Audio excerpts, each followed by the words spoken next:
অতিথি আপ্যায়নের জন্য সেরা একটা ডাল রান্নার ভিডিও নিয়ে আসলাম আপনাদের সামনে। আসসালামু আলাইকুম। এভাবে ডাল রান্না করলে ছোট থেকে বড় সবাই খেয়ে অনেক প্রশংসা করবে। রান্না করার আগে ডালগুলোকে পানিতে 2 থেকে 3 ঘন্টা ভিজিয়ে রাখতে হবে। এই ডালটা পরোটা, রুটি, খিচুড়ি এবং ভাতের সাথেও খাওয়া যায়। চুলা জ্বালিয়ে কড়াই বসিয়ে আমি প্রথমে দিয়ে দিলাম ভিজিয়ে রাখা ডাল, দিয়ে দিলাম পেঁয়াজ কুচি এবং কাঁচামরিচ কুচি। ডালের স্বাদ বাড়ানোর জন্য আমি এখানে 2 থেকে 3টা টমেটো কুচিও দিয়ে দিলাম। এরপর দিয়ে দিলাম পরিমাণ মতো রসুন বাটা ও আদা বাটা। এই ডাল রান্নায় অবশ্যই আদা বাটা ও জিরা দিতে হবে। এরপর দিয়ে দিলাম একটা তেজপাতা ও কয়েকটা এলাচ। দিয়ে দিব পরিমাণ মতো হলুদের গুঁড়া ও মরিচের গুঁড়া। স্বাদ মতো লবণ দিয়ে দিলাম। এরপর দিয়ে দিলাম পরিমাণ মতো তেল। আমি এখানে তেলের পরিমাণটা একটু বেশি দিলাম, কেননা এই ডালগুলোকে প্রথমে আমি ভালো করে ভেজে নিব।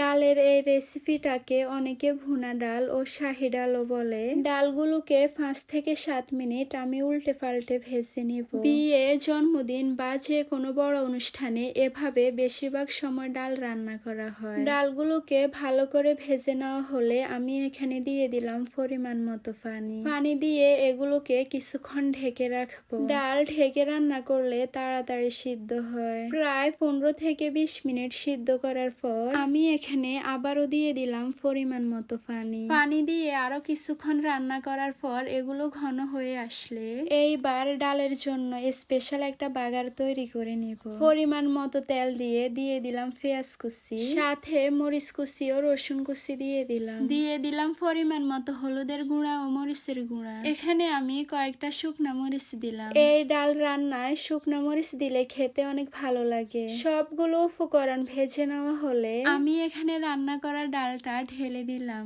এইবার নাড়াচাড়া করে সবগুলো একসাথে মিশিয়ে নিব। এভাবে ডাল রান্না করলে ছোট বড় সবাই খেয়ে অনেক প্রশংসা করবে। এই ডালটা রুটি, পরোটা, খিচুড়ি এবং ভাতের সাথেও খাওয়া যায়। বাগারের মধ্যে ডালটা দিয়ে 5 থেকে 10 মিনিট এগুলোকে নেড়ে চেড়ে ভালো করে মিশিয়ে নিব। কথা বলতে বলতে আমার রান্না প্রায় শেষ।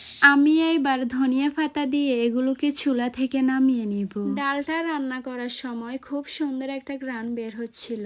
আমাদের ঘরে আগে বেশিরভাগ সময় এভাবে ডাল রান্না করা হতো, কিন্তু এখন আর তেমন একটা রান্না করা হয় না। অনেক দিন ধরে এভাবে ডাল খাওয়া হয় না, তাই ভাবলাম আজকে এভাবে ডাল রান্না করি। ডালটা দেখতে যেমন অনেক সুন্দর লাগতেছে, খেতেও দুর্দান্ত হয়েছে। আপনারা চাইলে এভাবে বাসায় রান্না করে দেখতে পারেন। ভিডিওটা ভালো লাগলে লাইক, কমেন্ট, শেয়ার করতে ভুলবেন না। আজকে এই পর্যন্তই। আল্লাহ হাফেজ।